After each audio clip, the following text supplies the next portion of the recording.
Chers téléspectateurs, merci de nous renouveler votre confiance à travers ce programme. La relation séculaire qui lie la France au Cameroun est au centre de cette édition, avec notre invité, son Excellence Christophe Guilou, l'ambassadeur de France au Cameroun. Il a passé 2 années dans ce pays et a parcouru pratiquement les 10 régions. Quels sont les nouveaux axes de cette coopération? Il va nous le dire dans un instant. Et dans la deuxième partie de ce programme, nous allons évoquer le nouveau sommet Afrique-France qui rassemble les jeunes acteurs de la société civile et non étatiques autour du président français Emmanuel Macron. Le développement de toutes ces idées, c'est dans une seconde.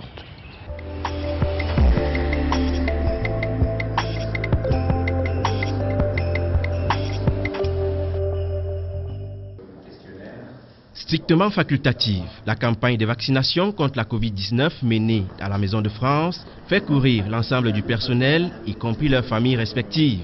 Nous avons constaté, comme beaucoup de monde ici, que l'épidémie progresse. L'épidémie de Covid a connu un certain nombre de vagues. Elle n'a pas disparu, elle est toujours présente et elle est en train de taper durement la population camerounaise. Donc ce qu'on a souhaité, nous, c'est faire en sorte que le personnel de l'ambassade, au sens très large, puisse se faire vacciner, sachant que maintenant, les vaccins sont disponibles au Cameroun à travers le ministère de la Santé camerounais. Au total, ce sont 170 personnes enrôlées. Elles parcourent 8 stations.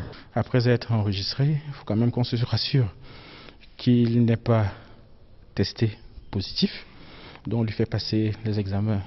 Lorsque les 2 examens sont négatifs, on fait passer aux bénéficiaires de la vaccination une consultation pré-vaccinale où on lui présente un peu qu'est-ce que c'est que le vaccin, quelle est l'offre vaccinale. Si il est d'accord, il signe un consentement, puis il vient au poste de vaccination où nous sommes. Il est vacciné. Après être vacciné, il va rester dans un site aménagé. Une campagne de vaccination qui vient en renfort dans la relation séculaire qui lie la France au Cameroun.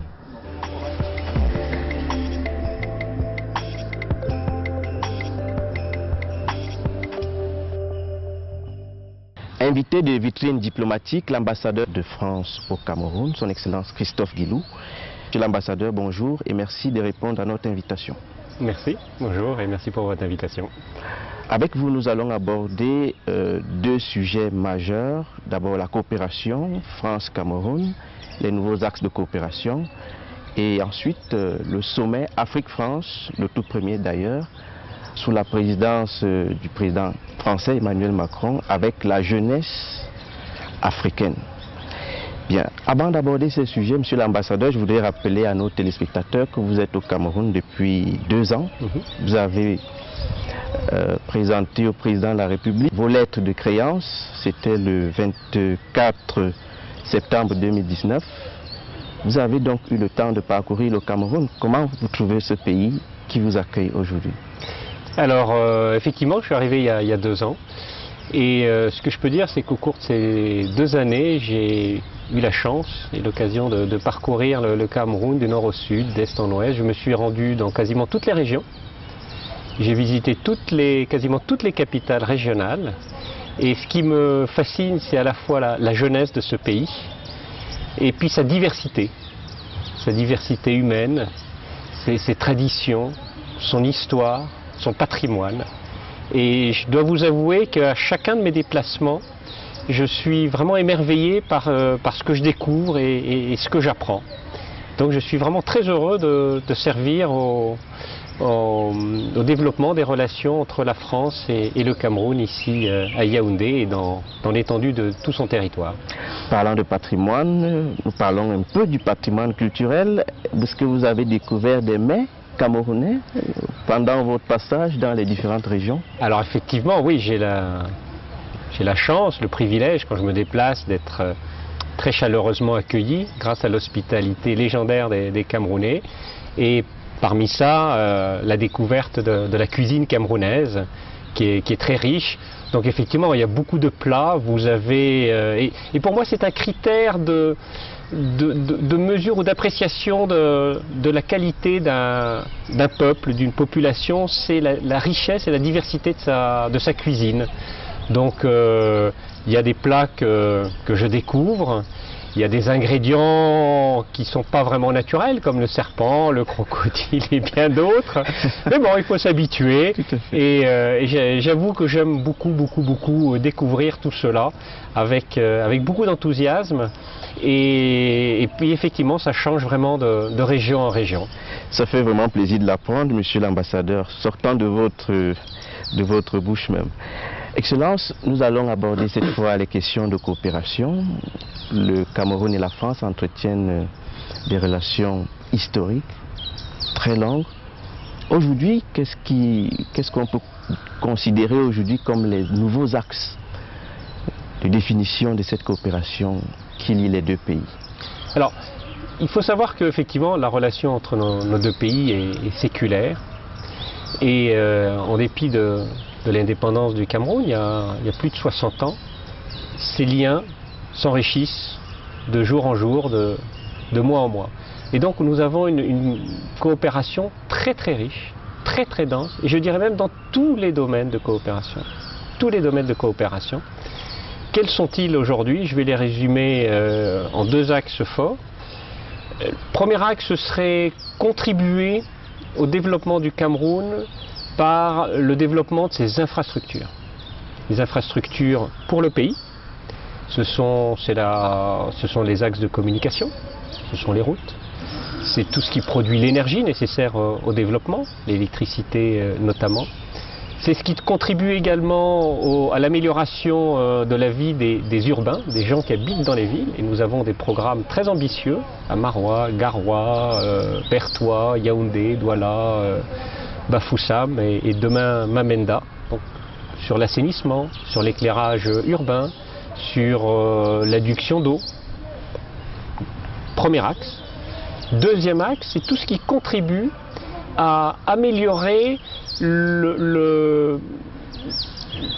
la formation des Camerounais, des jeunes Camerounais. Pour vous donner un exemple, nous favorisons bien entendu les études en France des Camerounais qui viennent se former.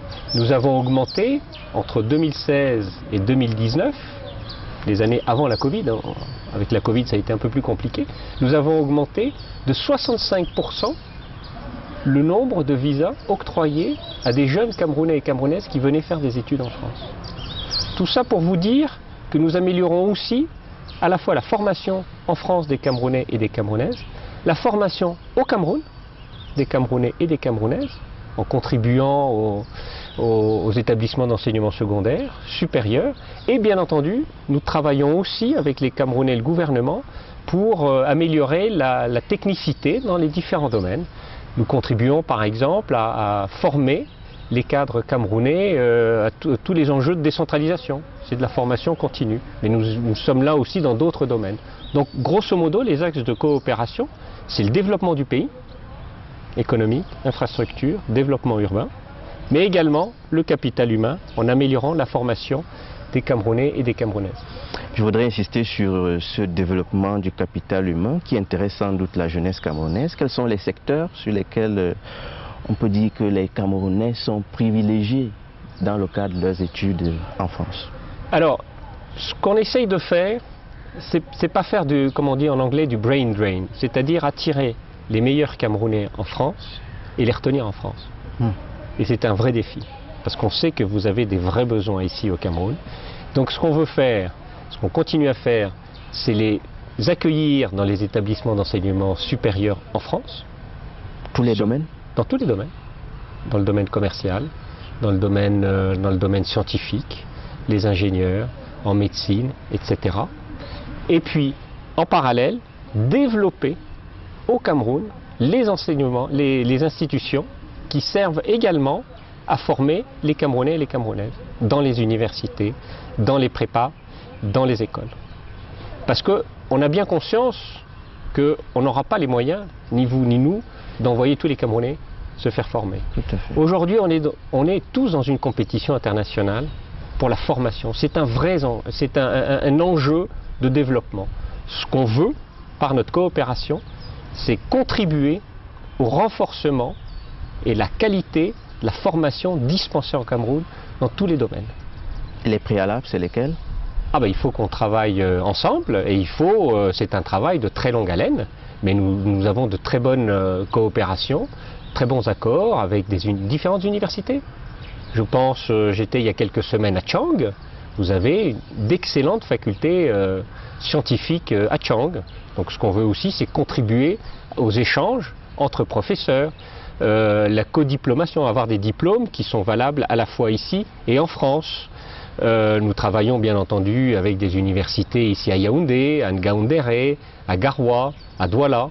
Et c'est ce tissu-là qu'on essaye de développer pour permettre au Cameroun non seulement de très bien former ces jeunes, leur donner les meilleurs outils pour faire face aux défis qui sont les leurs, mais également faire en sorte que le Cameroun soit plus attractif pour les étudiants de la région, qui viennent se former aussi au Cameroun, parce que vous avez une qualité intellectuelle exceptionnelle. Excellence, en dehors du développement du capital humain à travers la formation ou bien les différentes formations que la France offre aux jeunes Camerounais, vous coopérez également, quand je dis vous, la France coopère avec le Cameroun sur le plan militaire. Et c'est le lieu pour moi d'embrayer sur ce qui se passe actuellement dans le nord-ouest et le sud-ouest. Vous êtes au courant de cette montée en puissance des groupes terroristes dans leur manière de se déployer sur le terrain. Le grand dialogue national convoqué par le président de la République a eu lieu. Les recommandations sont en cours d'implémentation. Quelle est l'appréciation de la France de toutes ces initiatives prises par le président de la République? Alors tout d'abord, le grand dialogue national, c'était il y a 2 ans. Nous avons encouragé ce dialogue entre Camerounais, entre vous, pour essayer de trouver les solutions à la crise dans l'ouest du pays. Et nous soutenons les mesures qui ont été prises, parmi lesquelles la décentralisation.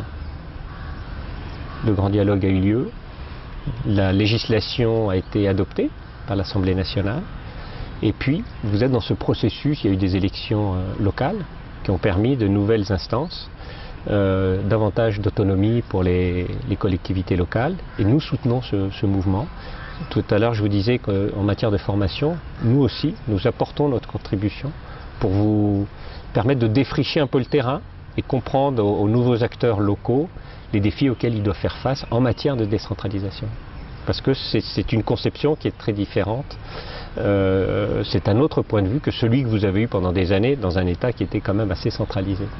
Donc nous encourageons la mise en œuvre de ce grand dialogue national, mais bien entendu ce sont des mesures qui vont mettre des années à être pleinement opérationnelles, même si le mouvement a été lancé et on voit déjà des changements sur le terrain.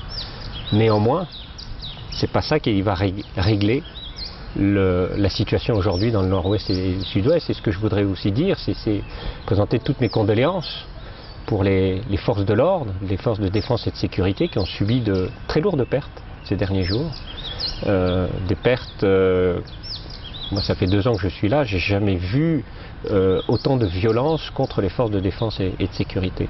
Donc il y a les pertes civiles, il y a les pertes militaires, mais il y a également des pertes civiles, puisque tout ça affecte bien entendu en très grande majorité la population. Et pour cela, il faut trouver les voies et moyens de rétablir la paix, de parvenir à faire en sorte que ce conflit s'arrête et que le Cameroun puisse consacrer l'essentiel de ses ressources au développement de sa population.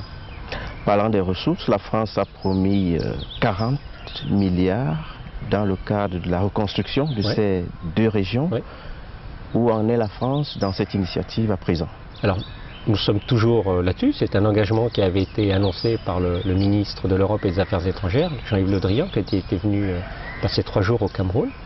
Et nous sommes bien entendu toujours dans cet objectif, c'est-à-dire le développement de ces régions, sauf qu'il faut qu'il y ait la paix, il faut qu'il y ait la sécurité. On ne peut pas contribuer au développement de cette région avec des infrastructures s'il n'y a pas la paix et il n'y a pas la sécurité. Ce qu'on ne souhaite pas, c'est de construire et puis que tout ça soit détruit du jour au lendemain par les combattants. Donc nous attendons qu'il y ait les conditions nécessaires pour pouvoir contribuer au développement de ces deux régions, qui contribuent au développement du Cameroun. C'est à peu près 20% de la population du pays. C'est donc un très grand marché qui va faire face à de très grands défis. Comme vous le savez, les écoles ont été fermées pendant 5 ans, près de 900 000 personnes déplacées, des milliers de morts. Et donc c'est très important, mais la vision de la France, de son développement avec le Cameroun, c'est le Cameroun dans son intégralité, y compris le nord-ouest et le sud-ouest. Mais pour l'instant, aujourd'hui, les conditions ne sont pas réunies pour qu'on puisse travailler de façon sereine et en toute sécurité comme on le fait dans les autres régions du pays. Excellence, vous aviez été à l'Institut des Relations Internationales du Cameroun au mois de juin. Vous aviez tenu une conférence avec les étudiants de ce côté-là. Et ce qui nous a beaucoup marqué, c'était un ensemble d'idées reçues qui circulent malheureusement dans les réseaux sociaux, selon lesquelles la France en Afrique est en perte de vitesse. Pour les simples raisons que, selon ces personnes, la France ne met pas un accent dans le développement économique, social, infrastructurel des pays africains et porte son regard plutôt vers la mise en œuvre de la démocratie, le respect des droits de l'homme, etc. Qu'est-ce que vous pensez de ces idées reçues? Alors moi je les combats comme beaucoup d'autres fausses idées. On aime bien taper sur la France. On aime bien taper sur la France en Afrique. On aime bien taper sur la France au Cameroun. Ça fait partie de cette relation où on se cherche, ou en tout cas où vous nous cherchez un peu les Français. Sur le dynamisme de la présence française entre la France et le Cameroun, ce que je peux vous dire, c'est que nous avons investi au Cameroun depuis 2016 à travers le programme C2D que tout le monde connaît. Depuis 2006, en 15 ans, nous avons investi au Cameroun 1400 milliards de francs CFA. 1400 milliards de francs CFA depuis 2006 pour le développement du Cameroun, les infrastructures dont je parlais tout à l'heure. Je mets au défi quiconque de me dire qu'il fait plus que la France pour le développement du Cameroun. Excellence, vous avez parcouru donc ce Cameroun dans lequel vous avez investi, où votre pays a investi 1400 milliards. Qu'est-ce qui vous a le plus réjoui? C'est-à-dire, en regardant ces différentes régions, vous aviez parcouru les 10 pratiquement en 2 ans. Qu'est-ce qui vous a le plus réjoui dans le cadre de la réalisation des projets? Qu'est-ce qui me marque? Ce sont les infrastructures. Un exemple, le pont sur le Wouri à Douala. C'est une réalisation française. C'est l'Agence française de développement. Le développement de Garoua, le développement urbain de Garoua, c'est une partie de ces 1400 milliards de francs CFA. C'est l'amélioration du réseau routier. C'est l'éclairage urbain. C'est des canalisations qui sont construites pour éviter que la ville soit inondée dès qu'il y a des crues soudaines. Bafoussam, j'y suis allé aussi il y a quelques mois, c'est exactement la même chose. Ce sont des citernes que l'on pose à des carrefours stratégiques. Ce sont des kilomètres de bitume ou de BCR, c'est du béton compacté au rouleau. Ce sont l'amélioration également, c'est la contribution à la construction des barrages hydroélectriques. Nartigal, c'est aussi construit avec des crédits français. Nartigal, ça va représenter à peu près 30% de la production d'électricité de ce pays. Voilà des réalisations très très concrètes. À Kribi, j'étais également rendre visite à des pêcheurs. La formation professionnelle, ça entre également dans le cadre de ces réalisations financées par la France, pour permettre aux Camerounais d'exploiter davantage et de façon plus intelligente leurs propres ressources. Excellence, nous nous réjouissons de ces exemples patents, concrets, factuels que vous venez de citer et qui balayent d'un revers de main tous ces préjugés autour de la présence de la France à la fois au Cameroun comme dans les pays d'Afrique francophone. Nous allons suivre quelques audiences conduites il y a quelques jours au ministère des Relations extérieures en compagnie de nos téléspectateurs.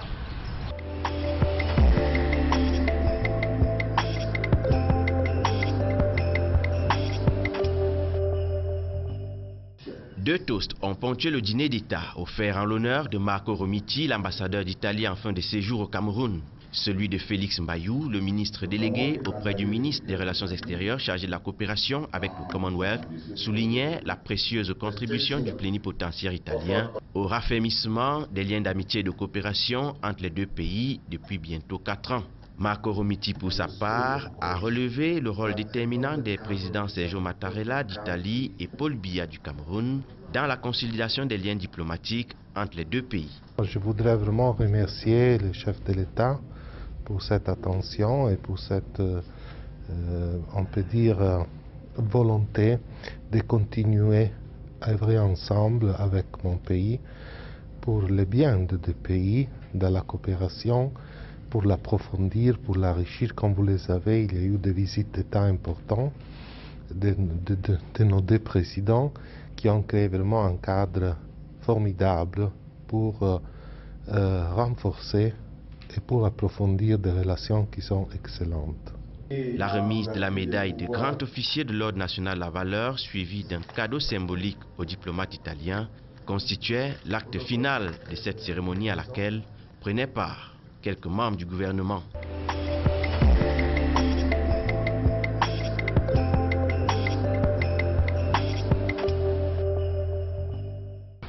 Retour sur ce plateau avec notre invité, l'ambassadeur de France au Cameroun, son Excellence Christophe Guilou. Nous abordons dans cette deuxième partie le sujet relatif au sommet Afrique-France. C'est le tout premier sous la présidence d'Emmanuel Macron, qui réunit à la fois les jeunes Africains et les acteurs non étatiques. Déjà, pourquoi ce choix vers la jeunesse et les acteurs non étatiques plutôt que les politiques? Alors, ce sommet, on l'appelle nous le nouveau sommet Afrique-France. C'est une façon de redéfinir la relation entre la France et le continent africain. Et ce sommet s'inscrit directement dans les orientations du président de la République Emmanuel Macron lors de son discours à l'université de Ouagadougou il y a quelques années. Ce discours à Ouagadougou était fondateur pour la relation entre la France et le continent africain. L'idée étant que le continent africain est un continent extraordinairement jeune. La majorité de sa population, grosso modo, a moins de 20 ans. Et donc le président Macron a voulu s'adresser directement à cette jeunesse pour voir avec elle quelles sont ses attentes et comment on peut tracer ensemble des perspectives pour l'avenir. Et c'est dans ce cadre-là que ce sommet a lieu à Montpellier le 8 octobre. Donc l'idée étant à la fois d'écouter ce que la jeunesse africaine a à dire. Il y aura un débat très direct entre le président Emmanuel Macron et un certain nombre de personnalités, dont les Camerounais, dialogueront directement. Et ce sommet a été préparé également par une autre personnalité, Achille Mbembe, qui a réuni à travers le continent un certain nombre d'initiatives, de réunions, pour écouter justement qu'est-ce que les Africains, qu'est-ce que les jeunes Africains ont à dire sur la relation entre nos deux pays et comment à la fois l'améliorer et tracer des perspectives pour l'après. Un mot sur les acteurs, notamment ces jeunes Africains. Qui sont-ils? Alors, ce sont des jeunes dans 5 domaines essentiels.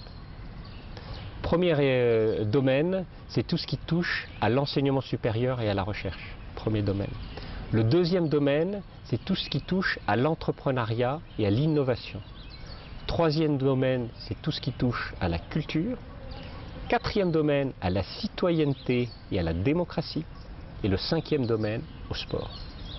Donc les jeunes ont été sélectionnés, ont été invités sur la base de ces 5 secteurs.